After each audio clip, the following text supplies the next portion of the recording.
आज हम लोग CCPs के बारे में बात करेंगे, which is the complex candlestick. आज लोगों को लगता होगा कि मैं डेली लाइफ पे या हर बार बार बार ये सब चीज़ें क्यों बताता हूँ, है ना। देखो, ये मैं चीज़ें समझा नहीं सकता आपको कि मैं क्यों बताता हूँ, बार बार क्यों रिपीट करता रहता हूँ, क्यों फ्री में बार बार इन सब चीज़ों को बताता रहता हूँ। ये आपको भी समझ में नहीं आएगा, ठीक है। और मैं नहीं चाहता कि आपको समझ में आए। आपको जो समझ में आना चाहिए वो मुझे यहाँ समझाना है, इसके अलावा ना समझो तो ज़्यादा बेहतर है। चलिए, सो इसके अंदर कई सारी चीज़ें हैं, ठीक है। तो मैं यहाँ पर डायरेक्ट आपको काम की चीज़ों पे लेके चलता हूँ। अगर डिटेल में पढ़ना है तो मैं सिर्फ ऑनलाइन में बताऊँ, क्योंकि यहाँ मुझे बहुत समय लग जाता है ऑनलाइन क्लासेस में। तो यहाँ पर हम लोग डायरेक्ट आते हैं 2CP मॉड्यूल्स पर। अब ये 2CP मॉड्यूल का मतलब क्या है? 2CP मॉड्यूल का मतलब होता है 2 कैंडलस्टिक पैटर्न का संगम, ठीक है।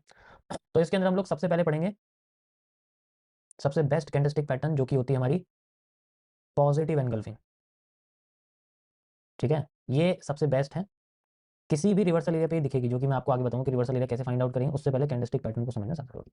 पॉजिटिव एनगल्फिंग होती है जब आपका कोई हैमर है, हैमर के साथ एक मारुबोजू आ जाए, ठीक है। बस मारुबोजू आ जाए और उसकी विक उसकी बॉडी से बड़ी नहीं होनी चाहिए, इतनी बड़ी विक नहीं होनी चाहिए। बॉडी हमेशा विक से बड़ी होनी चाहिए, छोटी मोटी विक चल सकती है बट ज़्यादा बड़ी नहीं चलेगी। तो ये आपकी दोनों ग्रीन कैंडल्स होंगी। This is one of the best and one of the most powerful candlestick pattern, सबसे पावरफुल कैंडलस्टिक पैटर्न है। दूसरा आपका आता है यहाँ पर नेगेटिव एनगल्फिंग। नहीं, मैं अभी बुलिश साइड का बता रहा हूँ, ठीक है, ध्यान से देखना है। अरे तुम बैक का बटन कहाँ है? ये आपकी है बुलिश एनगल्फिंग, ये तो आप लोग जानते ही हो, ठीक है। इसके अंदर भी कई सारे पार्ट आते हैं, ठीक है। इसके अंदर भी कई सारे पार्ट है। जैसे पॉजिटिव एनगल्फिंग है, इसी तरीके से अभी मैं आपको बताता हूँ, मैं बहुत सिंपल लैंग्वेज में बता रहा हूँ, ठीक है। जैसे बुलिश एनगल्फिंग सिंपल आपकी क्या होती है, एक हैंगिंग मैन होता है और एक मारुबोजू होती है, वही सेम मारुबोजू की कंडीशन रहेगी, ऐसे ना आप सेफ रहोगे। पॉजिटिव एनगल्फिंग और बुलिश पॉजिटिव, और ये दोनों अलग बहुत तरीके की होती है, ठीक है। अभी मैं आपको बुलिश एनगल्फिंग के कई सारे टाइप्स बता, जैसे एक तो ये हो गया, एक आपकी हो गई spinning engulfing. This is called a spinning engulfing, जिसमें आपका एक स्पिनिंग टॉप होता है, स्पिनिंग टॉप जैसी कैंडल होती है, और फिर से एक बड़ी लंबी सी मारुबोजू इसके अंदर आ जाती है, ठीक है, जिसके अंदर। और ध्यान रखना, ये लो ब्रेक नहीं होना चाहिए इसका, ध्यान से समझ आया, लो ब्रेक नहीं होना चाहिए इसका। इसका जो लो है ना, ये ऐसे नहीं होना चाहिए। फिर एनगल्फिंग का मतलब ही खत्म हो गया, फिर एनगल्फिंग का मतलब ही खत्म हो गया भाई। कुछ लोगों को थोड़ी सी खलबली मच रही है मेरे लाइफ पे पढ़ाने से, तो भाई देखो ऐसा है, ओवर स्मार्ट ट्रेडर हैं हम, ट्रेडर ही नहीं, पहली बात तो ओवर स्मार्ट तो बहुत, तुम भाई ओवर स्मार्ट बोलो, PNL मांगो ना मांगो, मेरा फिर भी पैसा बनेगा, ठीक है। हमारे कहने ना कहने से कुछ होने वाला तो है नहीं कि मैं सब कुछ दिखाने लग जाऊँ। दूसरा आपके सामने होता है यहाँ पर ऐसे, ठीक है। ये चीज़ ध्यान रखना, यहाँ से आपकी इस तरीके से आपकी कैंडलस्टिक पैटर्न बन जाएगी, ठीक है। यहाँ से यहाँ तक आपका एरिया बन रहा है, ओके, सिंपल स्टेप, बेस्ट। तो this is called a shooting engulfing. इसे आप अपना नाम दे सकते हो, आप मतलब मैंने इसको कोई नाम वगैरह नहीं दिया, मैं सब इन सबको बुलिश एनगल्फिंग ही बोलता हूँ। आप अपने अपने नाम इनको दे सकते हो, होते सब सेम है, बस स्टार्टिंग के कैंडल की शेप डिफरेंट होती है, तो कभी कभी कंफ्यूजन, इसलिए मैंने को सारे के सारे बता। अभी एक और है, अब आती है, कभी कभी आपके सामने कुछ ऐसी कैंडल आती है जिनमें बॉडी बहुत कम होती है, जैसे कभी कभी आपके सामने ऐसी आ सकती है, ठीक है। लेट्स से इस तरीके से कैंडल आ जाती है, उससे कोई फर्क नहीं पड़ता। आपको बस ये देखना है कि ऊपर और नीचे की विक का साइज कितना है, उसके बाद अगर है तो आप इसे डोजी एनगल्फिंग भी कह सकते हैं, but always remember low cross नहीं होना चाहिए स्टार्टिंग कैंडल का, इस कैंडल का लो क्रॉस नहीं होना चाहिए, स्वीप नहीं करनी है पहले, ये सिंपल सी चीज, ये इंटरनल कैंडल में स्वीप नहीं होनी चाहिए। बुलिश एनगल्फिंग समझ में आ गई सभी को? Got it? बुलिश एनगल्फिंग का ही एक पार्ट है जिसको मैंने अपनी साइड से क्रिएट किया था, बहुत समय पहले की बात है, जब मैं मार्केट में था, मेरे सामने एक बहुत चमत्कारी रूप हुआ तो इसके अंदर मुझे पता लगा इनवर्स बेरिश एनगल्फिंग का। ये one of the most accurate आती है, बट ये आती बहुत कम है, इसलिए इसको फाइंड आउट करना थोड़ा मुश्किल होता है। इसको भी यूज़ कर सकते हैं हम लोग, ठीक है। मैंने इसे लाइव स्ट्रीम पे बहुत यूज़ किया है, आप भी कर सकते हो। इसमें क्या होता है, इनवर्स बेरिश एनगल्फिंग होती है जब एक बड़ी रेड कलर की मारूबोज होती है, ध्यान से सुनना मैंने क्या बोला, रेड मारूबोजू होती है और उसकी ऊपर की विक से कोई मतलब नहीं होता है, इसकी हमेशा नीचे की विक से मतलब होता है, ओके। इसकी नीचे की विक हमेशा बड़ी होनी चाहिए, ज़्यादा बड़ी नहीं होनी चाहिए, बड़ी होनी चाहिए, बस मैंने क्या बोला, एवरेज साइज होना चाहिए, जैसे मैंने बनाया हुआ है कैंडल। और इसके बाद जो कैंडल है वो होनी चाहिए ग्रीन, ग्रीन की बॉडी हमेशा छोटी होनी चाहिए, ऊपर की विक से कोई मतलब नहीं है, चाहे वो क्रॉस करे ना करे उससे फर्क नहीं पड़ता, लेकिन नीचे विक हमेशा इससे छोटी होनी चाहिए। That is how A inverse bearish engulfing works, simple.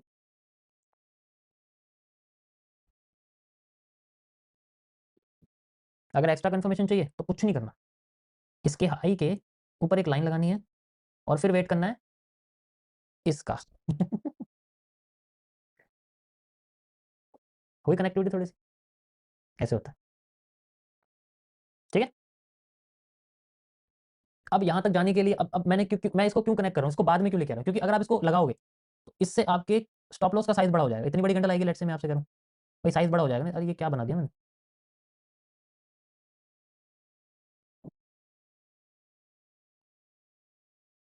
ये देखो बड़ा हो गया ना साइज यार। जब हमें पता है कि इनवर्स बेस बुलिश एंगल्फिंग है तो उसमें क्यों उल्टा क्यों ना यूज करूँ मैं इसको डायरेक्ट। फिर मेरी जो एंट्री है वो यहीं लगेगी ना, इस जगह पर मेरा स्टॉप लॉस लगेगा यहाँ पर। आई मुझे एंट्री यहाँ करनी पड़ेगी, फिर मेरा स्टॉप लॉस यहाँ आ जाएगा। तो अगर पॉजिटिव एनगल्फिंग बनने से पहले अगर ये कैरेक्टरिस्टिक आ जाती है, इट मीन्स ये तब भी सेम कैरेक्टरिस्टिक में काम करेगी। समझ में आ रहा है सबको, कोई प्रॉब्लम तो नहीं है। इससे सिंपल लैंग्वेज में नहीं बता सकता मैं, ठीक है। 100 बार मार्केट में देखना तो समझ में आएगा मैं क्या कह रहा हूँ। अभी मैं कुछ एग्जांपल आपको लाइव स्ट्रीम पे बता दूंगा, ठीक है, करते हुए, तो आप इजीली समझ जाओगे। ओके, मैं इसको कनेक्ट कर देता हूँ यहाँ से। ये जो लाइन है बस यही चाहिए, you can match it with A positive,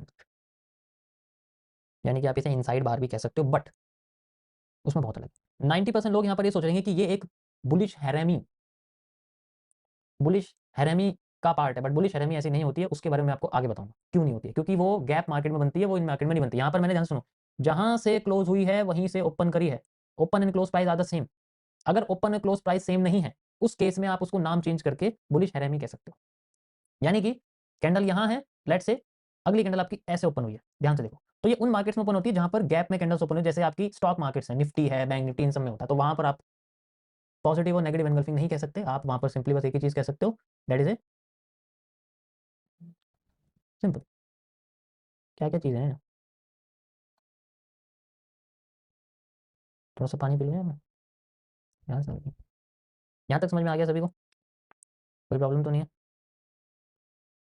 आगे बढ़ता है,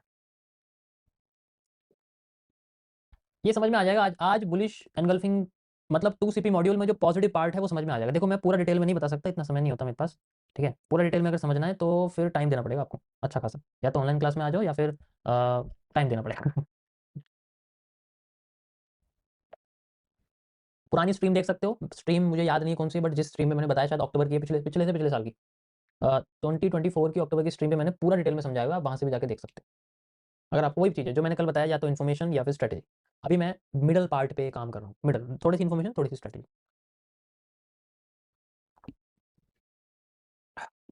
चलो, तो अब हम बात करते हैं थोड़ी सी इनवर्स बेस एनगल्फिंग में, यही एग्जांपल है और कुछ नहीं, क्योंकि ऊपर मैटर नहीं करता, ऊपर की इसकी बॉडी बड़ी होनी चाहिए, इसकी बॉडी छोटी होनी चाहिए, इसकी विक बड़ी होनी चाहिए, इसकी विक छोटी होनी चाहिए, सिंपल एज दैट, ठीक है।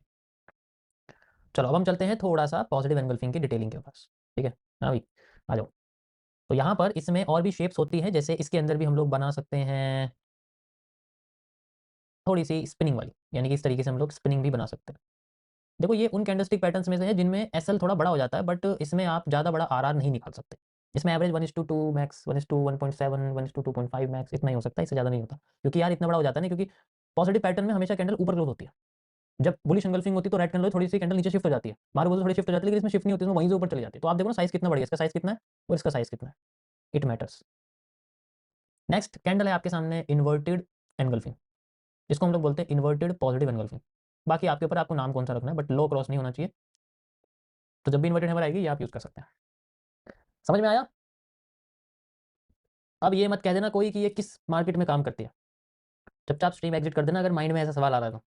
किसी ने भी मुझसे पूछा कि ये इंडियन मार्केट में काम करती है, तो चुपचाप लाइव स्ट्रीम एग्जिट कर देना, ठीक है, क्योंकि वहाँ कैंडल नहीं बनती है तो वहाँ काम नहीं करेगी। तो तो भाई ये है, देखो पॉजिटिव साइड का सबसे बेस्ट वे। ये 2 CP मॉड्यूल है जिसके अंदर हमें 2 कैंडलस्टिक पैटर्न नजर आती है। जब हम 2 कैंडलस्टिक पैटर्न को देखते हैं तो ये मैक्सिमम टाइम आपको नजर आएगी, इससे पीछे जो कैंडल्स है उसे आप कंबाइन कर दोगे तो आपके सामने 3 CP बन जाएगा। तो वो एक अलग चीज हो जाएगी, वो तो एक मॉर्निंग, वो स्टार्स बन जाते हैं, फिर स्टार होते हैं ना, स्टार बन जाते हैं, जैसे morning star, evening star, raining star, green glue, lava. चलो वो तो बहुत पुरानी पुरानी चीज़ है, ठीक है, वो तो आधे लोगों को याद भी नहीं होगा ग्रीन ग्लू क्या है, ठीक है, बट जिनको याद है तो वो जनरली यूज कर सकते हैं, ठीक है। तो नेक्स्ट क्या है,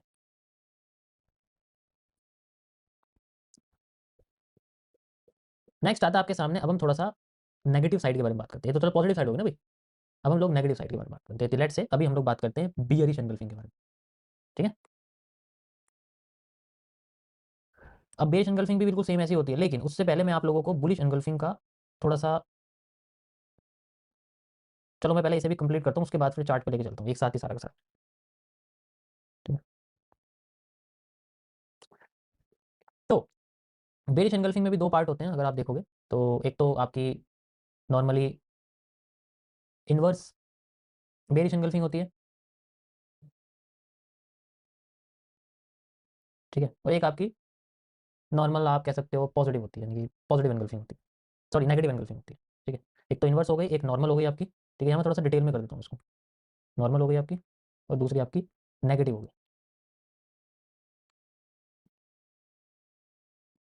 तो लेट्स से इनवर्स की अगर हम बात करें तो यहाँ पर उल्टा होता है। यहाँ पर टॉप पर इमेजिन करो कि we are on the top, we are on the resistance. तो अगर हम रेजिस्टेंस पे है तो वहाँ पर हमें मिलेगी एक बड़ी सी ग्रीन कलर की मारूबोजू कैंडल। और जब हमें ग्रीन कलर की मारूबोजू कैंडल दिखेगी, ठीक है, मुझे आज भी याद है मैंने कब डिस्कवर किया था। बारिश हो रही थी बहुत तेज, बारिश का टाइम था, और मेरा पैर फिसल गया था जब मैं नीचे उतर रहा था, मेरा सर लगा था सीढ़ी पे। उसके बाद फिर मैं जैसी जगह, तो मेरे माइंड में ये कैंडल पैटर्न सामने दिखा, क्योंकि सामने मेरे फ़ोन में खुला हुआ था। तो ऐसे इसकी बहुत ज़्यादा खतरनाक डिस्कवरी हुई है। ठीक है? इस तरीके से ये होता है, ध्यान से समझो, आपको समझ में आ गया होगा। ऊपर की विक बड़ी है, नीचे की विक छोटी है, इसके इसके विक से कोई मतलब नहीं। Got it? Simple. Next, normal engulfing होती है जहां पर आपकी कई तरह की कैंडल है। जैसे सबसे पहले आपके सामने आती है, सबसे पॉपुलर, ध्यान रखना, हैमर के साथ। Hammer engulfing, hammer bearish engulfing, one of the best. Hammer को नीचे से मार्केट एंगल्फ कर देती है रेड मारूबोजू के साथ। ठीक है, ध्यान रखना, इसमें हैमर का हाई ब्रेक हो तो ज़्यादा अच्छा रहेगा, हैमर फेल हो तो ज़्यादा अच्छा रहेगा। थोड़ा सा हैमर के साथ थोड़ा सा इशू रहता है, इसलिए हैमर को फेल कर भी देगी तब भी कोई फर्क नहीं पड़ता मार्केट को। ध्यान रखना, मैंने क्या बोला, हैमर को फेल कर भी देगी तब भी कोई मार्केट को फर्क नहीं पड़ेगा। उसके बाद आपके सामने आते हैं इन्वर्टेड हैमर। यहाँ इसका थोड़ा सा है कि इन्वर्टेड हैमर ऊपर से फेल नहीं होना चाहिए, नीचे से होना चाहिए।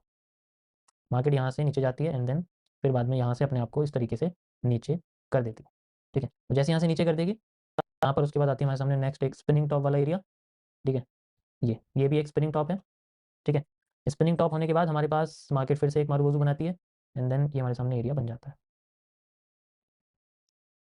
ठीक है, ये तो नॉर्मल बेरिश एंगल्फिंग होगी जो ज़्यादातर बनती है, ये कंफर्मेशन है। ठीक है, जो मैं रिवर्सल एरिया आपको क्यूएफएल के साथ समझाऊंगा उसका कंफर्मेशन है। नेक्स्ट आपके सामने आती है नेगेटिव एंगल्फिंग। इसमें सिंपल है, सबसे पॉपुलर है हैंगिंग मैन। जब भी आपका हैंगिंग मैन बनता है, हैंगिंग मैन के बाद अगली कैंडल बनती है इस तरीके से, लंबी सी एक मारूबोजू बन जाती है। This is one of the most famous negative engulfing. यही है असली नेगेटिव एंगल्फिंग का मतलब ही यही है। आप सोचोगे कि मैं शूटिंग स्टार के साथ बनाऊंगा, नहीं, असली नेगेटिव एंगल्फिंग का मतलब ही यही है। पॉजिटिव एंगल्फिंग का मतलब होता है जब हम लोग हैमर के इन्वर्टेड हैमर के साथ यूज करते हैं। तो रियल पॉजिटिव एंगल्फिंग का मतलब भी वही है, inverted hammer with a green marubozu. यहाँ पर भी नेगेटिव एंगल्फिंग का मतलब है हैंगिंग मैन विद अ